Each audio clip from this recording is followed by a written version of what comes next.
All right, welcome back. Good to have you again today.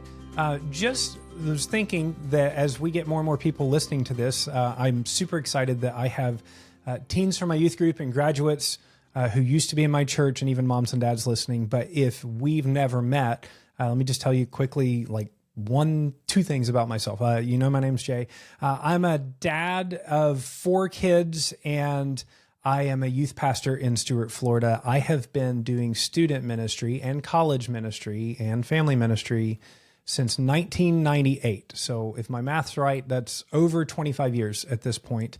And if you've been in my youth group, you're going to realize a lot of what I'm talking to you about is the stuff that we've talked about, because we need to be reminded, just little bits of nuggets each day. So even if you've heard this stuff, I want to encourage you, keep listening, because it's not that we need new information all the time. We just need to be reminded of the truth and then seek to apply it. The most important thing is not to just hear the truth.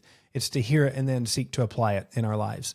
All right, so we this week are talking about how we are made for mission, and that our mission is so important that God actually mentions it. Jesus himself mentions it 5 times in 5 different books of the Bible in 5 different ways. Yesterday, we looked at Matthew 28, 18 through 20. You can go back and listen to that if you missed it. Today, we're going to look at the one at the end of the Gospel of Mark. In Mark 16:15, Jesus says, and it says, "And he said to them, go into all the world and proclaim the gospel to the whole creation." So yesterday, Jesus says, go make disciples of all the nations. In this one, he says, go into all of the world and proclaim the gospel to the whole creation. And so what I want to do today is bring out a couple of things that stand out to me about this instance, different than the last one.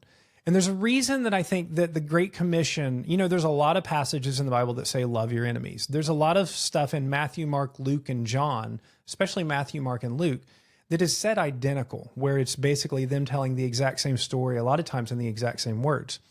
I think with the Great Commission, it's said in every gospel, but it's said in a different way, because sometimes we need to hear things from a different standpoint in order for it to stick. And so yesterday, we emphasized that Jesus says, as you're going about your regular life, you should make disciples. But in this one, that go is much more of like, no, get up, go. Like not where you are, but to where the need is. And it says, go, preach the gospel to every living creature. And so let's just talk about those 3 parts for a minute. First is go. At some point in your life, you're going to have to get out of your comfort zone. You're going to have to get out of your little bubble, get out of the people that you already know and are already familiar with. And you're going to need to go to people who are far from God, or you don't know or near God. You're going to need to go to them. You can't expect them to just come to you. Now, we have a church where I love it when we have people come that are unchurched. Love it when people who are still curious about their faith come. But I don't expect that the whole world's going to be beating down the church's door in order to hear about Jesus. Because a lot of them don't even know that they need to hear about Jesus. They don't even realize something's wrong in their life. And so what does Jesus say? He says, go preach the gospel. And the gospel is the good news. And so I kind of think of it like this. In order for somebody to know that what they're hearing is good news, they have to understand bad news. Let me give you a quick analogy. A number of years ago, in 2014, when my son was 5 years old, we found out he was sick. We knew he was very sick, and truthfully, what I thought he needed was penicillin. I thought he had bad pneumonia, and he needed penicillin. And give me some penicillin, let him stay home from school a couple days, and then he'll be fine. But the reality was, when we were in the doctor's office, the doctor said, no, he's actually very sick, and it looks like he has leukemia, which is a childhood cancer. And so we're rushing him down to a hospital. And when we got down there, they told us the kind of leukemia, and they put him on 3.5 years of intensive chemotherapy, all kinds of crazy medicines and drugs in his body. But that put him into remission.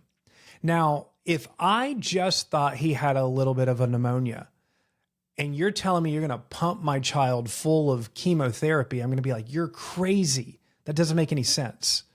But when you explain to me, no, he actually has a blood cancer that will kill him unless he takes this treatment, then all of a sudden I'm like, man, I need the treatment. And so when Jesus says, go proclaim, preach the gospel to every living creature, the good news is not just that God loves you and he wants to take you to heaven. The good news starts with bad news. And the bad news is, hey, you know how you feel messed up? You know how you feel like you don't have it together? You know how you feel like you're stuck and something's broken inside you? The truth is, it's far worse than what you think. You're not just broken, you are sinfully broken. And your sin is rebellion against God. God has told you don't lie, and you lie. God has told you don't steal, and you steal. God has told you not to lust, and you lust. God has told you not to covet things, and you covet things. You've dishonored God with your life, and you've hurt other people with your actions, and that is sin, and it's rebellion, and there's a cost to it, and that cost is separation from God in hell. That doesn't sound like good news, does it? But it sets the truth. It sets the stage. And so when somebody knows, look, it's the reason that things are messed up in me and in this world is because of sin and rebellion, and that rebellion is going to get rightly judged by God. Now they're ready to hear the true good news which is that God loves you, that he sent Jesus to die for you, and that Jesus, no matter what you've done, the scandal of the gospel is not that God would not let everybody into heaven. The scandal of the gospel is that God will let anybody that comes to him through Jesus come to heaven. So no matter what you've done, you've killed somebody, you've stolen, no matter what you've done, if you seek forgiveness in Jesus, he will take you to heaven. And that is part of our mission, to go share that with the whole world.